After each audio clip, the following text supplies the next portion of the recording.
عمرك فكرتي مرة إنِك ممكن تكوني رايحة الشغل أو نازلة المدرسة أو وراكِ أي session وما لكيش نفس تشرحي خالص؟ أهو أنا جِبت لِك الحل، جِبت لِك website تحفة، تحفة، تحفة. هتعملي إيه؟ كل اللي عليكِ إن أنتِ بس هتسجلي بصوتِك من بالليل الsession أو الحصة أو الدرس أو أي حاجة أنتِ نفسِك تشرحيها، وساعتها كمان هتقعدي تعمليه على رواقة جدًا. ليه؟ لإنه الwebsite ده هيدّيكِ الشخصيات الكتيرة جدًا اللي معروضة قدامِك، هيدّيكِ إنِّك تحددي الbackground بتاعتها، الحجم بتاعها إيه، كبير، صغير، أنتِ هتشوفي الأطفال بتاعِك بيحبوا إيه وهتختاري الشخصية بتاعتهم، يعني كمان هيتشرح لهم الدرس بالشخصية اللي هُم بيحبوها.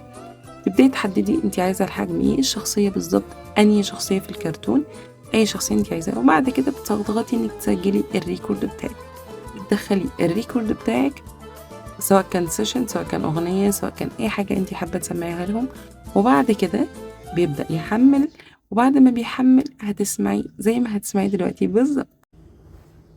الو يا ولاد، عاملين ايه؟